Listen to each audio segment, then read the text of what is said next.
Hey everyone, welcome to Tim's Vinyl Confessions. I'm Tim Durling, and this is a review episode. I promised this on last week's when I went through my Christmas episode, wrap up for the year.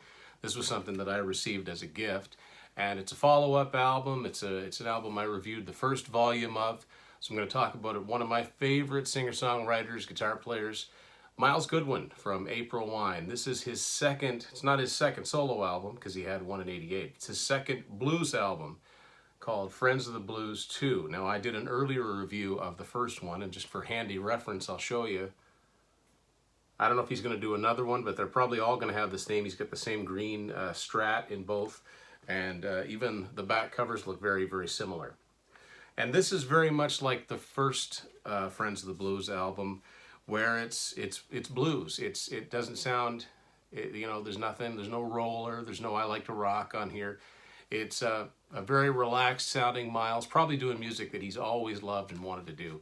And I've said many times I'm not one for side projects and solo releases necessarily from bands that I like, but April Wine hasn't put out an album since 2006. Actually, I have to talk about that album in context of this album.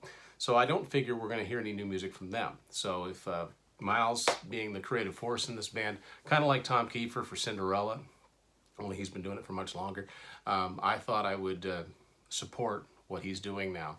And this album, like the last one, features a lot of guest musicians playing names like Matt Anderson, who's from this neck of the woods, Jack DeKaiser, John Campbell, these are well-known names in the Canadian blues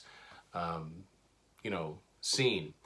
And like the last album, Steve Seagal, not the actor, plays guitar on a couple of songs. Now, he was a member of April Wine in the early 90s era. He played on some of the songs on the last Friends of the Blues album as well.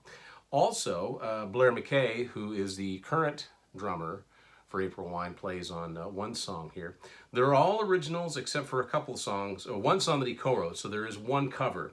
The song All Over Now, which is by Bobby Womack and Shirley Womack. Now, most people know that because the Stones made it a hit. If you're a Molly Hatchet fan, they did it too. He does a very, very different rendition of All Over Now, but it's familiar. This is a good album to put on and just kind of relax. Like I said, it's not really my style. I'm not a blues aficionado, have tremendous respect for the music. I mean, it was one of the roots of the music that I love.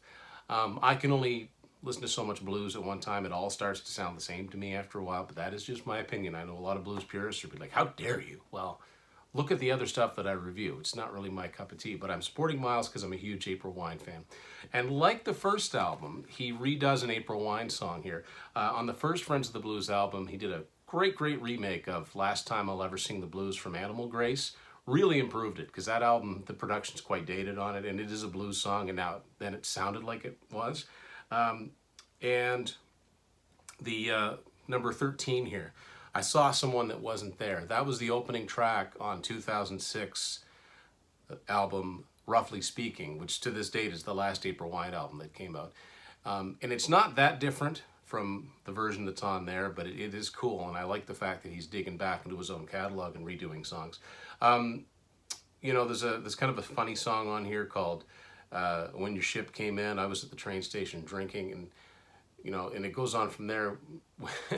When you came to the train station, I was at the bus stop, and it's kind of a circular storytelling kind of song. And there's another one on here, actually the last song, called Even Singing Cowboys Get the Blues. It says, dedicated to the memory of my friend songman Ralph Murphy. Now, if you're a big April Wine fan, you'll recognize the name Ralph Murphy. He produced On Record and I believe Electric Jewels, early April Wine albums, and he was really important in their early career. I think he's the one that suggested that they record a cover of Hot Chocolate's You Could Have Been a Lady, and that was the song that did it for them. That set them off. They got a top 40 hit in the States for them, and it was huge in Canada, and it's a staple of their sets to this day.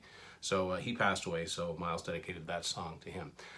Besides that, if you like the first one, you're going to like this one. If you like blues rock, you're going to like this one. If you're an April Wine fan, you'll probably like Myles Goodwyn, Friends of the Blues 2. That's my review. Thanks for watching this edition of Tim's Vinyl Confessions.